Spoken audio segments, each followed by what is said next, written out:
정의당의 데스노트가 싸울 다음 대상은 사람이 아닌 바로 권력과 시스템입니다.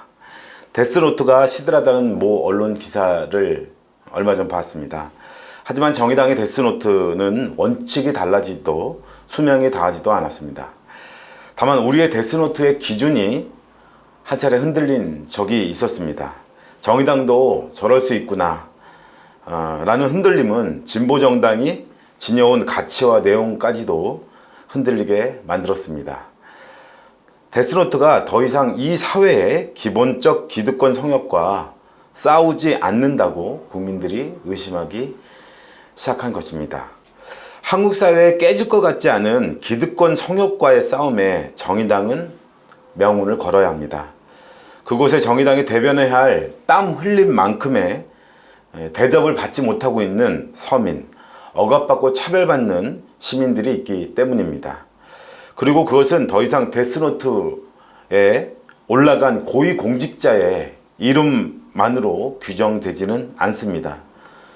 데스노트 시즌2가 겨눠야 할 것은 사람 하나로 바뀌지 않는 이 사회의 시스템과 권력입니다. 정치 권력, 경제 권력, 사회 권력, 기득권 성역 금기 리스트를 하나하나 짜고 이에 맞서고 도전하는 정의당을 만들어 나가야 합니다. 먼저 정치 기득권 금기와 당당히 맞서 나가야 합니다.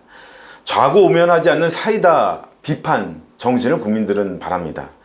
어떤 이해득실 앞에서도 원칙과 가치를 지켜온 정의당의 데스노트는 다시 쓰여져야 합니다. 정치 권력은 저절로 주어지지 않는다는 것을 지난 우리는 선거제 개혁 국면을 통해서 비싼 수업료를 치르고 우리는 경험한 바가 있습니다. 몇십 년간 관례처럼 이어온 교섭단체 특활비를 반납하며 싸웠던 정의당으로 다시 돌아가야 합니다. 국민의 신뢰도 최하위인 정치 권력을 바꾸는 것에 한치의 타협도 없이 맞서야 합니다. 두 번째는 경제 기득권 금기와 당당히 맞서 싸워 나가야 합니다. 알바자리처 없는 청년들, 가장 먼저 일자리를 빼앗긴 여성 비정규직 노동자들, 이제는 벼랑 끝이라는 말도 무색한 자영업자들이 연일 뉴스에 보도되고 있지만 여전히 재벌 대기업의 영업이익은 굳건하기만 합니다. 어떤 고통분담에도 나서지 않고 있습니다. 영끌이라는 마차에 타기 위해서 30대들이 쫓기듯 부동산에 뛰어들 때 투기 세력들은 이미 자신의 자산을 몇 배나 부풀린 채 다음 먹잇감이 어디 있나 부동산 대책에 빈 구멍을 쫓아가고 있습니다.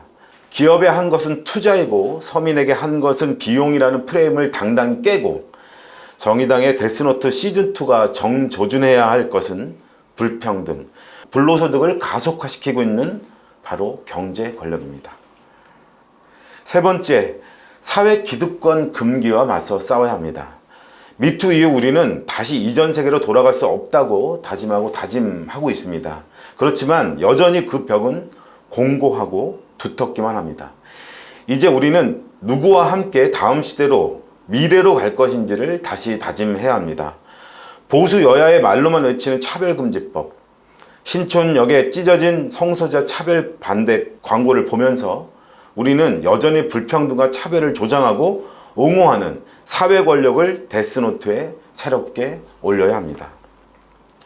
정의당은 기득권 성역을 삼각편대로 이루고 있는 바로 이 정치 권력, 경제 권력, 사회 권력과 전면적으로 싸우는 정당으로 다시 부활해야 합니다.